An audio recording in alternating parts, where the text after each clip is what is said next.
Our kampong is right deep inside. Last time the water pipe was above.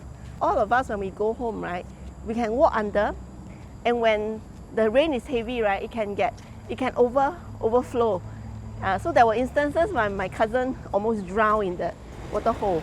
So this is the place. Now I think they lifted up. Then you can actually walk in. Can you see?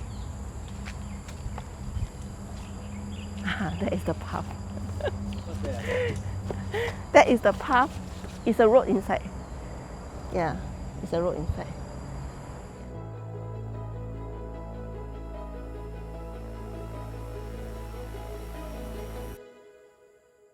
Now, there are many things in life. We cannot absolutely say they are good things or bad things. I married my classmate from university. We are both graduates in accountancy. We were comfortable. Both of us are finance professionals, so we were comfortable. Life was good. In 2008, suddenly he felt unwell. And he has this swelling in the leg, and then it doesn't go off, and then he keeps feeling nauseous. And when we went to the doctor, it was very shocking. The diagnosis came out is bile duct cancer, and basically they are saying there's no cure. He only has 6 months.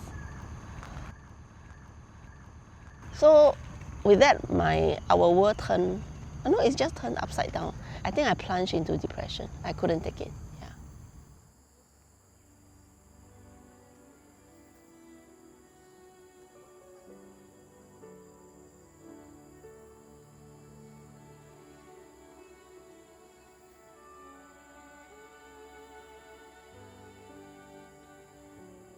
I remember that we will go to the park in the morning. We walk together. So still a lot of sadness, yeah. But it's just like knowing that you are part of this bigger universe, and you look at the trees, you look at the flowers, you know that there is something sovereign over the whole creation. So that is the kind of comfort, even during his sickness, we draw strength as we walk together. Oh, the park is very important to me, yeah. So when I'm in nature, I feel a sense of peace, that this space that I can just be myself, whether it's good or bad, joy, sorrow, it's just a very comfortable space. And to be in part of this bigger picture, part of a universe, brings me comfort, yeah.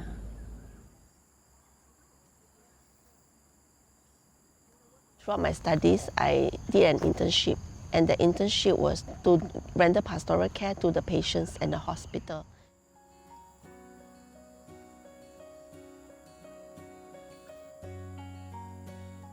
And one of the units that I went and visited was a palliative unit. So by the time I already have the daily experiences of writing my journal and processing my life journey with God, using examen and Lectio Divina. Yeah, so I already was doing that. And then I heard a strong prompting in my heart to do chaplaincy. My intention of coming to theological school is just 3-4 years, then go back to corporate world, right? After I know more about God. Maybe God has other intentions. So I did a prayer, a life-changing prayer. I said, God, if your will for me is to do chaplaincy, then you just close all my doors and open only the door that is meant for me.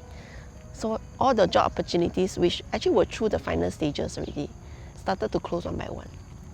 And only this job with MWS opened. At that time, they were looking for a chaplain because they have set up a new nursing home, and they need a chaplain for this nursing home. So that's how MWS come into the picture.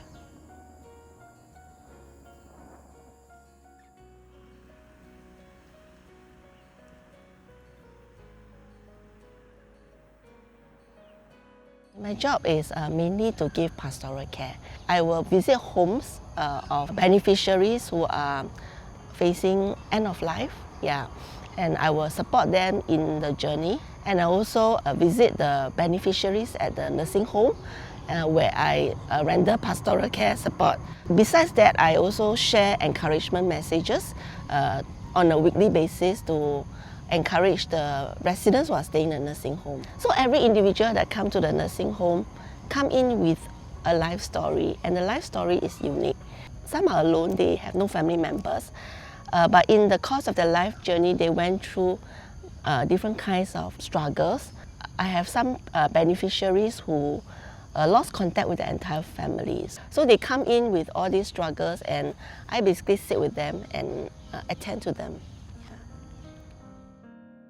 Of course, every patient that passed on is a re-trigger of my grief. Yeah, I mean, to be honest, I cannot say that I'm so professional, I don't feel anything. It really touches my pain again. It's like your wound is there, right? Then it come back again. But I have more and more come to accept that life, we have to live in this tension. If there's life, there's death. And that makes life complete. I've seen a lot of faces towards the end is one of peace. So now my understanding of life and death has been challenged, and the more I see, the more I do this role, it revealed to me an aspect of a divine mystery that I'm beginning to see in a clearer manner. Before that was unknown, uncertainty, but now it's like the scales from your eyes start to fall down one by one, and I could see something that is very mysterious, but it's going to be good even at the point of suffering. Yeah, the transition thereafter is going to be something that it may be even very beautiful beyond our imagination. For me, when I see this more of sharing through the love and care that I have for them. The Bible teaches us that God is love. When I attend to the patients, especially those nearing the end of their life, how I do it is through the love that I reveal to them at that stage of life, and it's a universal language. So it doesn't really matter which faith you're from. Everybody can understand the language of love. So I don't really think it's difficult, but that is what every human being will need, especially at that stage of life before they make the transition. I used to be a kampong.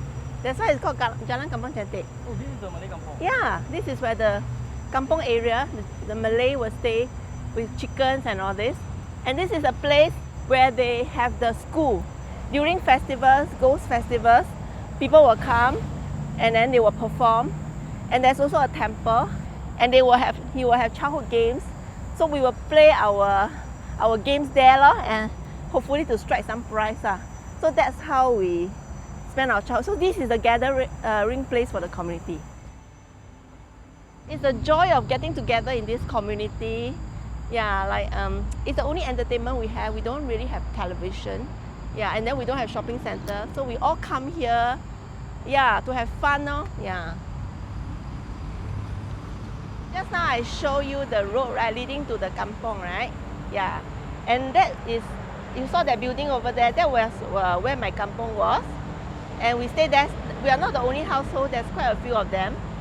And before that, this PIE was not there. It came later. Yeah. After the PIE was built, before it became very active, some of the children actually tried to cross the road, which is actually very dangerous. Yeah. Then we ran across, but then when it became more, then after that, when the houses start to relocate, it was gone. Now they replaced with condominiums. Yeah. But and of course you cannot run like that. It can get into accidents. So there were a few fatal incidents in the past. Yeah.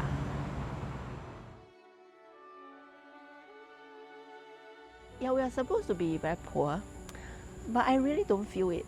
Yeah, I mean we don't really have enough to eat because there's so many people sharing food. And now the household got about more than 20 people. There's so much abundance in terms of enjoyment. But in today's context in the working world, there's always something that you need to achieve. You need to have savings, you need to make sure your family is well taken care of. And then job, there's a lot of expectation. And day in, day out, you're just tied into the role that you don't really have the space to just be yourself.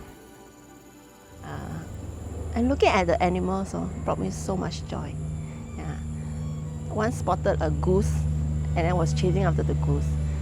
And then we spotted a mouse deer as well in one of the behind our kampong, and a lot of monkeys. So being in nature just helped me to feel very connected to the rest of creation, and I find a simple joy lah. Just be present, just dwelling in that space, yeah, and running about.